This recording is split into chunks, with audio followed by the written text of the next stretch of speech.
du nom de Omar ibn al-Khattab qui était contre cet avis. Quel est son prétexte? Maintenant, on va analyser pourquoi est-ce qu'il a été contre l'injonction du prophète sallallahu alayhi wa alayhi. Il l'a dit lui-même. Il a expliqué pourquoi. Soit le prophète sallallahu alayhi wa sallam est pris par la douleur, soit le prophète délire, selon l'une ou l'autre version. Mais que dit Allah Azza wa Jal à propos de cela? إنه لقول رسول كريم ذي قوة عند ذي العرش مكين مطاع ثم أمين وما صاحبكم بمجنون Ou encore ce verset. إنه لقول رسول كريم وما هو بقول شاعر قليلا ما تؤمنون ولا بقول كاهن قليلا ما تذكرون. Et pour finir, ce verset. ما ضل صاحبكم وما غوى وما ينطق عن الهوى إن هو إلا وحي يوحى. Est-ce que Omar ibn al-Khattab, deuxième calife, ignorait ces versets? Est-ce qu'il ne savait pas qu'ils existaient? Alors là, deux cas de figure. Soit Omar ibn al-Khattab connaissait ces versets, soit Omar ibn al-Khattab ne connaissait pas ces versets. S'il connaissait ces versets, et s'il les avait appris,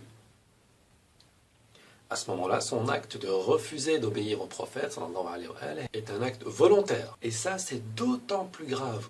لا تجعلوا دعاء الرسول بينكم كدعاء بعضكم بعضا قد يعلم الله الذين يتسللون منكم لواذا فليحذر الذين يخالفون عن أمره أن تصيبهم فتنة أو يصيبهم عذاب أليم فإن لم يستجيبوا لك فاعلم أنما يتبعون أهواءهم ومن أضل ممن اتبع هواه بغير هدى من الله إن الله لا يهدي القوم الظالمين. Ou encore la narration qu'on peut trouver dans Sahih al-Bukhari, au tome numéro 4, au hadith numéro 7137, où il est écrit: Abu Hurayra rapporte que l'envoyé de Dieu sallallahu alayhi wa alayhi a dit: quiconque m'obéira, obéira à Dieu. Quiconque me sera rebelle à Dieu. Celui qui obéira à mon délégué m'obéira. Quiconque sera rebelle à mon délégué me sera rebelle. Il est clair donc que refuser de se soumettre à la parole du prophète sallallahu alayhi wa sallam est automatiquement refuser de se soumettre à la parole d'Allah azza wa jal et aux ordres d'Allah azza wa jal. Ici, une petite parenthèse qui est aussi très importante, je viens de la découvrir en même temps que vous. Celui qui obéira à mon délégué m'obéira. Quiconque sera rebelle à mon délégué me sera rebelle. Et le délégué ici est traduit par le terme arabe amiri, al-amir.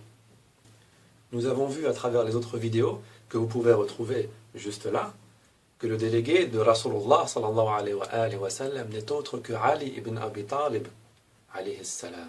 Donc celui qui désobéit à la personne qui a été choisie comme délégué par le prophète sallallahu alayhi wa sallam désobéit automatiquement au prophète sallallahu alayhi wa sallam.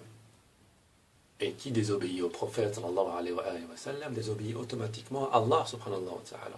Donc celui qui désobéit à Ali ibn Abi Talib alayhi salam désobéit automatiquement à Allah azza wa jal.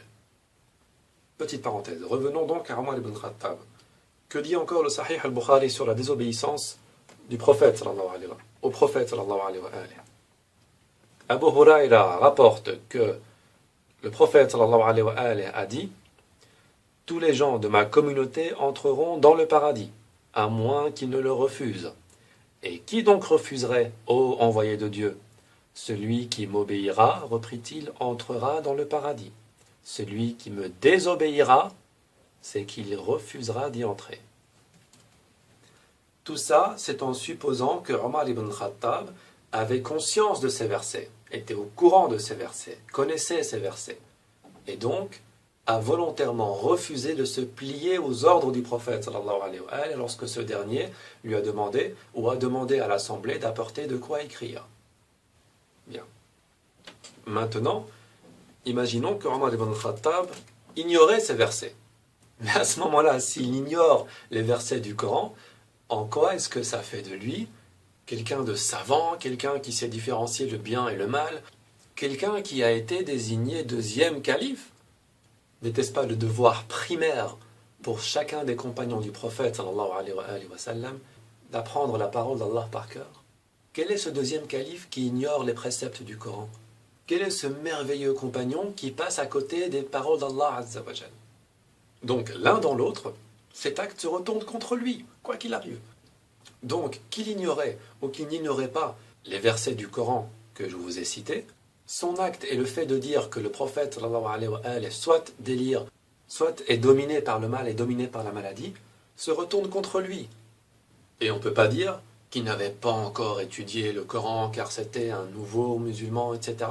Non, on est, je vous signale, à la fin de la vie du prophète sallallahu alayhi wa sallam. Il n'y a presque plus de révélation par la suite. C'est fini. C'est terminé. Et je vais vous dire quelque chose. Omar ibn Khattab ignorait le Coran, ignorait les paroles divines. Et ce, même durant son califat. Il était considéré comme étant l'émir des croyants en ce moment-là, celui qui guide la Ummah, et il ignorait le Coran. Il est évident qu'il y a des preuves de ce que j'avance. Comme je l'ai dit au début de la vidéo, la critique qui n'est pas fondée est un péché. Mais là, ma critique est totalement fondée, sur des preuves, que je vais vous montrer là tout de suite. Dans le Sahih Muslim, le premier tome, au hadith numéro 820. Un homme vint dire à Omar, je suis en état de janaba, mais je ne trouve pas d'eau, pour donc faire les ablutions. Omar dit, ne prie pas. Omar dit, ne prie pas. S'il n'y a pas d'eau pour faire tes ablutions et que tu es en état de janaba, ne prie pas. كنتم مرضى أو على سفر أو جاء أحد منكم من الغائط أو لامستم النساء فلم تجدوا ماء فتيمموا صعيدا طيبا فامسحوا بوجوهكم وأيديكم إن الله كان عفوا غفورا. Et c'était à ce moment-là déjà le deuxième calife. Regardez la suite. Ammar intervint. Ne te rappelles-tu pas, ô commandeur des croyants, donc il était deuxième calife, puisqu'on l'appelle Amir al-Mu'minin. Nous étions, donc ça c'est Ammar qui lui rappelle, nous étions en expédition quand nous fûmes en état de janaba et ne trouvâmes pas d'eau. Toi, tu ne fis pas la prière. Donc déjà à l'époque du prophète, sallallahu alayhi wa sallam, Omar ibn al-Khattab s'est trouvé en état de janaba et ne trouvant pas d'eau n'a pas fait la prière. Toi, tu ne fis pas la prière, mais moi, je me roulais dans la terre, puis accomplis la prière. Le prophète, sallallahu alayhi wa sallam, dit alors, donc preuve encore qu'on est de retour à l'époque du prophète, le prophète, sallallahu alayhi wa sallam, dit alors, il te suffisait, donc il dit à Ammar, il te suffisait de frapper la terre de tes mains, puis de souffler dessus. Ensuite, de les passer sur ton visage et tes paumes. Regardez ce que Omar ibn Khattab dit après. Regardez. Omar s'exclama, crains Allah, ô Ammar. فالذين آتيناهم الكتاب يؤمنون به ومن هؤلاء من يؤمن به وما يجحد بآياتنا إلا الكافرون. Alors attendez. Omar ibn Khattab dit à un homme qui vient le trouver en état de janaba, ne prie pas. D'accord? Ammar lui rappelle un jour où ils étaient tous les deux, donc Omar et lui, en état de janaba, et Ammar a donc préféré se rouler dans la terre en pensant que c'était comme ça qu'on faisait le tayammum et donc aller prier.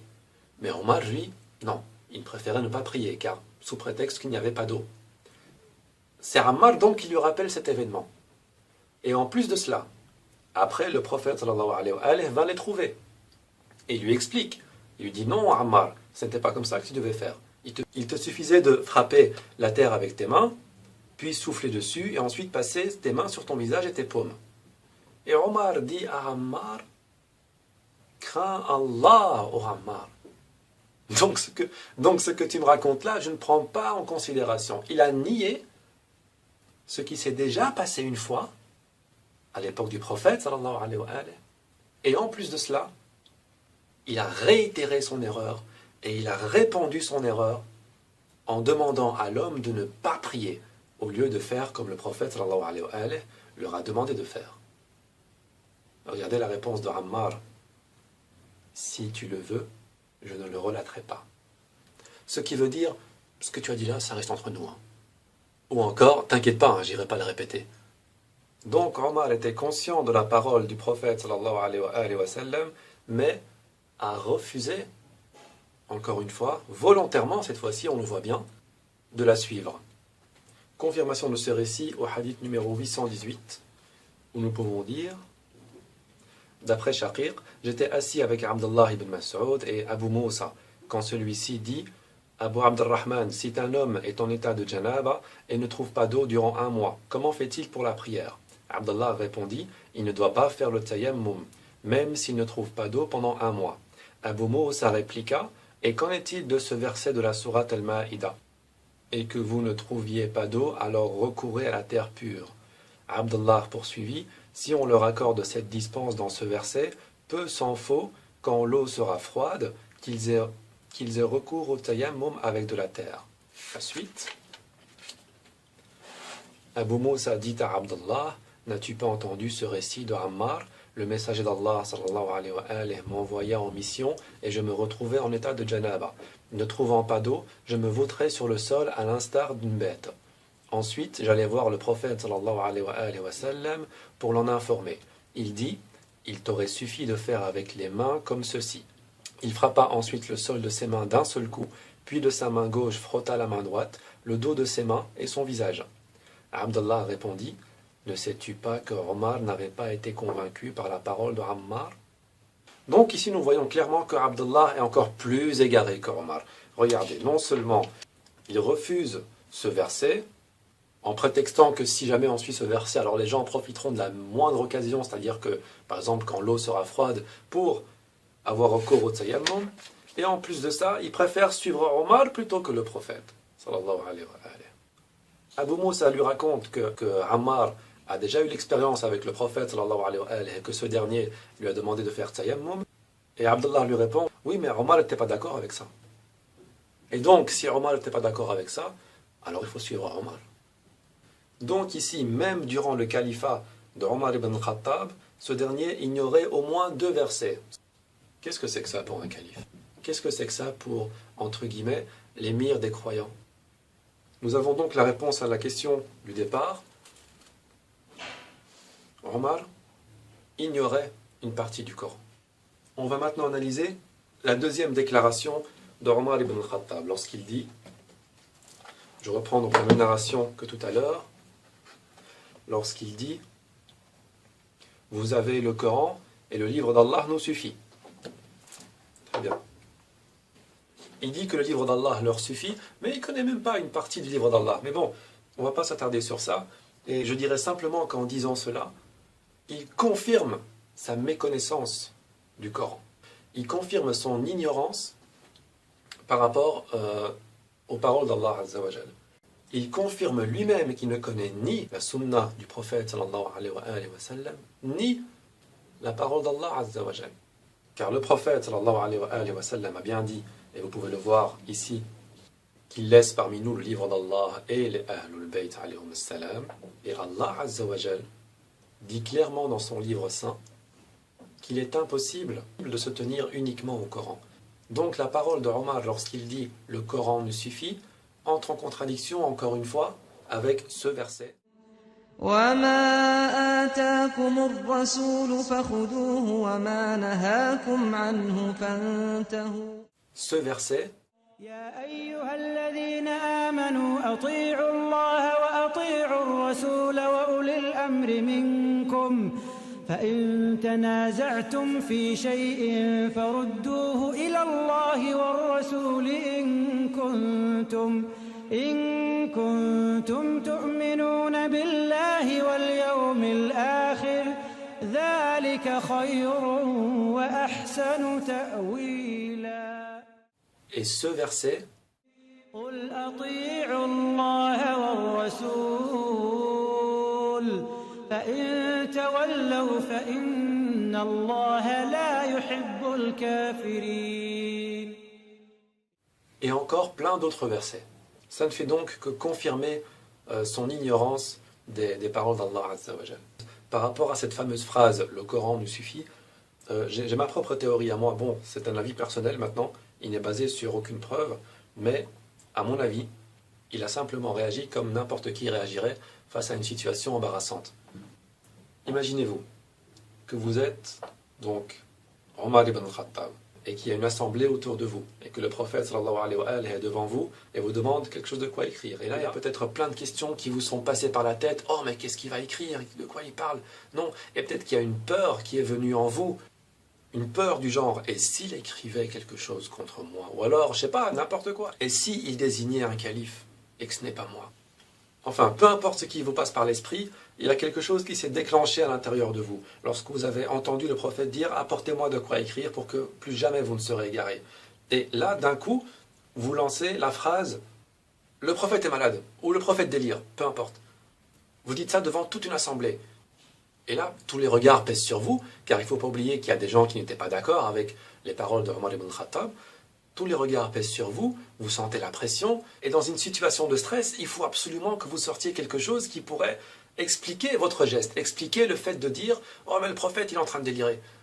Et là, sans réfléchir, la première phrase qui vous vient à l'esprit, et ça nous est tous arrivé au moins une fois, de sortir une phrase sans y réfléchir pour se rattraper, et là, la phrase que lui a sortie, c'est « Le Coran nous suffit ». Une phrase qui a tenté de rattraper son mal, en fait. Mais Omar ibn Khattab, n'étant pas un connaisseur parfait du Coran, il a dit une phrase qui l'a enfoncé encore plus, qui au lieu de le rattraper, l'a mis encore plus dans l'embarras, et n'a fait que prouver son ignorance. Imaginez que votre père est malade, sur le lit, d'accord? Et il vous dit « Ah, apportez-moi un verre d'eau ». Et vous le regardez, vous dites « Non, non ». فلا تقل لهما أف ولا تنهرهما وقل لهما قولا كريما. Et là, en se rendant compte de votre erreur, mais c'est sorti trop vite de votre bouche, vous n'avez pas eu le temps de la ravaler, vous allez immédiatement dire quelque chose d'autre qui pourrait vous rattraper de votre mauvais acte, qui pourrait rattraper la phrase que vous venez de lâcher de manière précipitée. Mais il faut la sortir maintenant, cette phrase. Si vous y réfléchissez, c'est trop tard. On va voir que vous avez élaboré une stratégie et un mensonge pour vous rattraper, pour corriger votre erreur. Non, il faut la sortir maintenant pour donner l'impression que votre intention était bonne en disant ça. Donc vous dites « Oh, non, prends du coca, ça te suffit. » Et votre père est diabétique. C'est exactement pareil, c'est la même situation. Pour moi en tout cas, je pense que c'est cette même situation qu'a vécu Omar ibn Khattab. Donc, pour résumer la situation, 1. Le prophète sallallahu alayhi wa sallam demande quelque chose, demande qu'on lui apporte de quoi écrire afin que cet écrit ne puisse plus jamais nous égarer. 2. Omar ibn Khattab dit que le prophète sallallahu alayhi wa sallam délire ou alors qu'il est pris par la douleur. 3. Omar ibn Khattab dit qu'il ne faut pas apporter de quoi écrire au prophète et que le Coran nous suffit. 4. La tension monte, les voix s'élèvent, et le prophète sallallahu alayhi wa sallam se fâche en disant « Sortez d'ici, allez-vous-en, laissez-moi ». 5. Le malheur de ce jeudi réside dans cette opposition à l'ordre du prophète sallallahu alayhi wa sallam. Analysons maintenant une petite partie de ce même hadith lorsqu'on dit « Mais ils se disputèrent ». Or, la dispute ne convient pas en présence d'un prophète. D'accord? On peut retrouver cette narration, comme je vous l'ai cité, également dans le Sahih al-Bukhari, le volume numéro 3, au hadith 4431, où nous voyons bien, on se disputa à ce sujet, or il ne convient pas de se disputer auprès d'un prophète. Il ne convient effectivement pas de se disputer en la présence d'un prophète. Il ne convient pas non plus de lever sa voix en la présence d'un prophète, comme nous le montre ce verset. يا أيها الذين آمنوا لا ترفعوا أصواتكم فوق صوت النبي ولا تجهروا له بالقول كجهر بعضكم لبعض أن تحبط أعمالكم وأنتم لا تشعرون. Ce verset, celui que je viens de vous montrer, a d'ailleurs été révélé pour Abu Bakr et Omar ibn Khattab. C'est à eux qu'Allah Azza wa Jalla a dit « Ne levez pas vos voix au-dessus de celles du prophète ». Et la preuve de ce que j'avance se trouve dans le Sahih al-Bukhari, le tome numéro 3, au hadith numéro 4847, où nous pouvons lire: selon Ibn Abi Mulaika, Abdullah ibn al-Zubayr raconte qu'une députation des Banu Tamim était venue trouver le prophète sallallahu alayhi wa sallam. « Donne-leur pour chef Al-Qa'qa ibn Ma'bad » s'écria Abu Bakr. « Non point » s'écria Omar. « C'est Al-Aqra ibn Habis qu'il faut leur donner. »« Tu n'agis ainsi que pour me contrarier » répliqua Abu Bakr. « Je ne veux nullement te contrarier » riposta Omar. Puis la discussion s'échauffa et ils élevèrent tous deux très haut la voix. C'est à cette occasion que fut révélé ce verset. Vous qui croyez, ne couvrez pas de votre voix celle du prophète. Au moins, on peut dire qu'Omar ibn Khattab connaissait ce verset, puisqu'il a été révélé à son propos et que le prophète sallallahu alayhi wa sallam le lui a sûrement dit.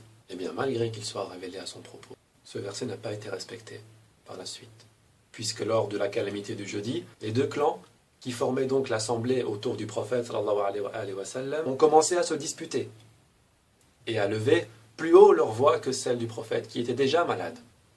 Les éléments de ce hadith ne font que se retourner contre Omar ibn Khattab, ne font que prouver que Omar ibn Khattab ne remplissait pas correctement son devoir de musulman, ni même son devoir de croyant. J'ai oublié de vous faire part d'une narration pour vous montrer que ce n'est pas la première fois qu'Omar ibn Khattab refuse d'écouter le prophète sallallahu alayhi wa sallam. À maintes reprises, ça s'est produit. Mais je peux vous montrer une narration dans le Sahih al-Bukhari, au hadith numéro 4043. Le prophète sallallahu alayhi wa sallam dit à Abdullah: m'a ordonné que vous ne bougiez pas d'ici. Ils refusèrent de l'écouter, et à la suite de ce refus, ils furent mis en déroute. Et 70 d'entre eux furent tués. Alors Abu Sufyan s'avança et dit: Mohammed est-il parmi vous? Ne répondez pas, dit le prophète sallallahu alayhi wa sallam. Le fils de Abu Quhafa, donc Abu Bakr, est-il parmi vous? Reprit Abu Sufyan. Ne répondez pas, reprit le prophète sallallahu alayhi wa sallam. Ibn al-Khattab est-il parmi vous? Demanda de nouveau Abu Sufyan. Tous ces gens-là ont été tués, ajouta Abu Sufyan à ses compagnons, car s'ils étaient vivants, ils eussent répondu. N'y pouvant plus tenir, Omar répliqua: Tu en as menti, ô ennemi de Dieu, Dieu a conservé contre toi de quoi te causer l'humiliation. Gloire à Hubal, s'écria Abu Sufyan. Répondez-lui, dit alors le prophète sallallahu alayhi wa sallam. Le prophète sallallahu alayhi wa sallam a bien donné l'ordre de ne pas répondre jusqu'à ce que Omar ibn Khattab le fasse. Et seulement après que Omar ibn Khattab l'a fait, le prophète sallallahu alayhi wa sallam a donné l'ordre de répondre. C'est-à-dire que Omar ibn Khattab a encore une fois agi contre l'ordre du prophète. Ça peut paraître anodin, ça peut paraître banal, mais n'oubliez pas que c'est le prophète sallallahu alayhi wa sallam. Ce n'est pas comme si quelqu'un d'autre vous donnait un ordre. On voit donc ce non-respect par rapport aux obligations et aux ordres et aux injonctions du prophète sallallahu alayhi wa sallam, le non-respect que manifestait Omar ibn Khattab. Et nous savons tous que c'est aberrant, nous savons tous que c'est anti-religieux que de se confronter, que d'aller contre la parole du prophète sallallahu alayhi wa sallam. Est-ce que l'un de vous pourra être fâché contre le prophète, par exemple? Est-ce que quelqu'un d'entre vous, de ceux qui m'écoutent, et de celles qui m'écoutent pourraient manifester de la haine ou n'importe quelle émotion négative vis-à-vis du prophète sallallahu alayhi wa alayhi, en sachant qu'il est prophète évidemment, en sachant que c'est l'envoyé de Dieu, en sachant qu'il vous apporte le message et qu'il est pur, qu'il ne commet jamais d'erreur. Pourriez-vous être fâché contre lui? Non, c'est insensé. Eh bien, Omar ibn al-Khattab s'est fâché contre le prophète sallallahu alayhi wa alayhi.